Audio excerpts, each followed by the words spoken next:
You know, there is a very specific kind of silence that you only find deep in the Oregon Cascades. It isn't just the absence of noise, it's a presence. It is the heavy, damp quiet of centuries-old Douglas firs and soil that hasn't been disturbed since the glacier receded. That silence was the only reason I bought the parcel of land at the end of Fire Road 9. I didn't want neighbors. I didn't want covenants. And I sure as hell didn't want anyone telling me how tall my grass could be or what color I was allowed to paint my front door. My name is Elias Thorne. For 25 years, I carried a badge for the King County Fraud Division. My life was a parade of liars, grifters, Ponzi schemers, and people who would look you dead in the eye and swear the sky was neon green while their hand was in your back pocket. When I finally turned in my shield and my service weapon, I was done. I didn't just retire, I escaped. I bought an old, A-frame cabin that sat exactly 1 mile outside the boundary line of Silver Pine Estates, a gated community that looked like a rash of beige stucco spreading across the mountain. My deed was clean. It was an unincorporated county island. It was mine. Or so I thought. The day everything changed started with a feeling. You develop a sixth sense after 2 decades in fraud investigations, a prickle on the back of your neck that tells you the world is slightly off axis. I had gone into town for lumber and coffee, a simple 40-minute run. But when my truck hit the gravel of my driveway on the return trip, the air tasted different. It didn't smell like pine needles and rain anymore. It tasted like diesel fumes and pulverized timber. I rounded the final bend, and my foot froze on the brake pedal. My cabin wasn't there. I don't mean it was damaged. I don't mean a tree had fallen on it. I mean it was erased. Where my front porch had been, where I'd sat that very morning drinking black coffee and watching a hawk circle the thermal currents, there was nothing but a churned-up scar of red mud and splintered timber. A bright yellow bulldozer, massive and idling with a low, gut-shaking rumble, sat right in the middle of what used to be my living room. I stepped out of the truck. I didn't scream. I didn't run. I went cold. It's a state of mind every cop knows, the ice that forms over your emotions so you can do the job without losing your mind. I walked toward the wreckage, my boots sinking into the mud that was mixed with the fiberglass insulation from my walls. And then I saw it, glinting in the dirt, half buried by...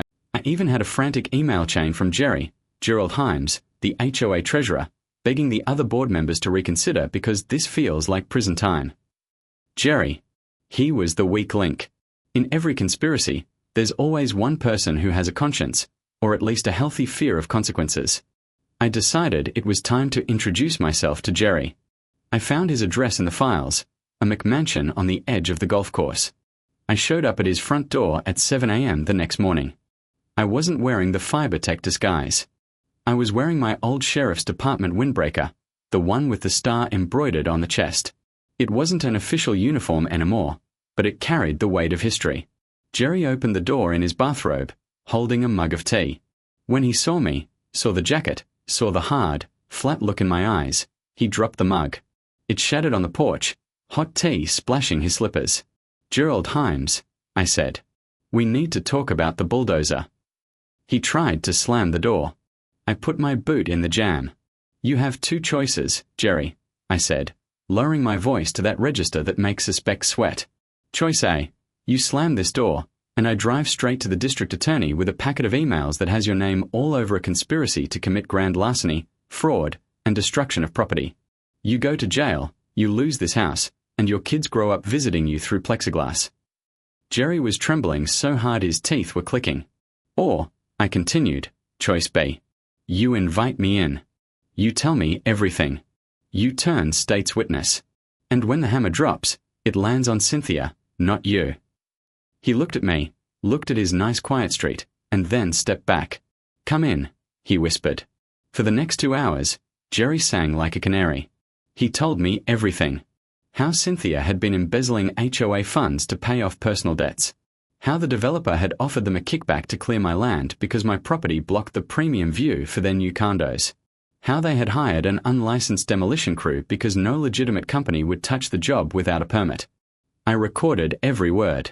She's crazy, Jerry said, wiping sweat from his forehead. She thinks she's untouchable. She told us she owns the sheriff. She doesn't own this sheriff, I said. I left Jerry's house with a signed affidavit and a thumb drive of additional files he'd kept as insurance. I had enough to put them away for a long time. But simply arresting them wasn't enough. They had destroyed my sanctuary. They had humiliated me. I wanted them to feel the walls closing in. I wanted a public reckoning. And as luck would have it, the annual HOA town hall meeting was scheduled for that very evening at the community clubhouse.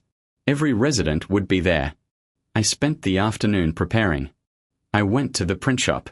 I burned copies of the audio files. I organized the photos of my destroyed home. I built a case file that was tighter than anything I'd ever brought to a courtroom. At 6:45 p.m., I pulled my truck up to the clubhouse. The parking lot was full of luxury SUVs. I walked toward the double doors, carrying a heavy banker's box. A security guard, a real one this time, hired for the event, stepped in front of me. "Sir, this is a private meeting for residents only. I need to see your badge." I looked at him. I reached into my pocket and pulled out my wallet. I flipped it open. The gold shield of a captain in the fraud division, retired but still gleaming, caught the overhead lights. "I'm here on official business regarding a felony investigation." I lied. Well, it wasn't really a lie. The investigation was real. I was just the only investigator. "Step aside." The guard looked at the badge, looked at my face, and made the smart choice. He stepped aside. I walked into the back of the auditorium. It was packed. 300 people sitting on folding. I pulled a remote out of my pocket. I'd synced it to their Bluetooth projector system while I was fixing their internet the day before. Another little trick I hadn't mentioned. I clicked the button. The chart behind Cynthia disappeared. In its place appeared the email chain. The font was huge. You could read it from the back row. From Cynthia Vance. To Developer. Subject: The problem parcel. Don't worry about the old man. I'll have the structure leveled by Tuesday. We'll bury the deed in the zoning office. Just have the check ready. The room gasped. It was a collective intake of breath that sucked the oxygen out of the space. Cynthia spun around, saw the screen, and actually clawed at the wall, trying to cover the projection with her hands. "Turn it off. It's fake. It's AI. He hacked us." Click. The next slide. The forged demolition order side by side with the real county template.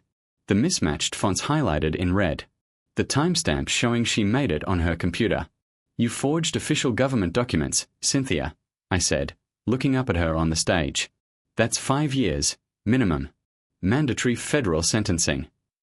She was hyperventilating now. She looked at Jerry, who was sitting at the end of the table, head in his hands. "Jerry," she screamed. Tell them he's lying." Jerry slowly stood up. He looked at the crowd. He looked at me. Then he looked at Cynthia.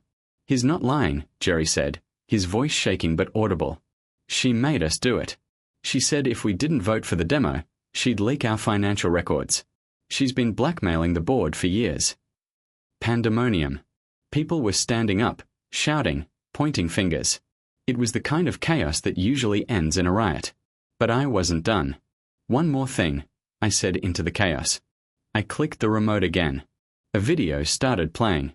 It was grainy, black, and white footage from a trail cam I had hidden in a tree near my property line. A backup camera I hadn't told anyone about. It showed Cynthia's luxury SUV pulling up to my property line 2 days before the demolition. It showed her getting out. It showed her throwing a lit cigarette into the dry brush near my porch, watching it smolder for a minute, and then stomping it out when it didn't catch fast enough. "Attempted arson," I said. "On top of everything else." Cynthia collapsed into her chair. She looked small now. The armor was gone. I pulled my phone out. "I called the state police on my way here," I announced to the room. "They're waiting outside." As if on cue, the double doors at the back burst open. 4 troopers in grey uniforms marched in. They didn't look at me. They walked straight to the stage. "Cynthia Vance," the lead trooper said, "you have the right to remain silent." They cuffed her right there on the stage, in front of the neighbors she had terrorized, in front of the board she had corrupted. As they walked her past me, she stopped. She looked me in the eye. There was no arrogance left. Just fear. "Who are you?" she whispered. "I'm the guy who just wanted a quiet cup of coffee," I said. The aftermath was messy, as these things always are. The HOA was dissolved. It turns out the corruption went so deep the state stepped in and revoked their charter. The property values didn't go up 15%. They tanked for a while because nobody wants to live in a crime scene. But me. I did okay. The civil suit settlement was substantial. Enough to rebuild my cabin. But this time, I didn't build an A-frame. I built a fortress. Stone walls, steel roof, and a gate that could stop a tank. I sat on my new porch this morning. The air still smells like pine, but the diesel smell is gone. The silence is back. But I learned something up on this mountain. You can't just buy peace. You can't just hide from the world and expect it to leave you alone. Sometimes, the world comes for you with a bulldozer. And when it does, you don't run. You don't hide. You dig in your heels. You gather your evidence. And you remind the bullies that the quietest man in the room is usually the one you should be most afraid of. So, here's my question to you folks. Have you ever had a neighbor, a boss, or an HOA president who thought they were a god? Did you let them roll over you? Or did you find your own way to stop the bulldozer? Let me know in the comments. Because if there's one thing I know for sure, there's always another Cynthia Vance out there, just waiting for someone to stand up to her. Stay safe.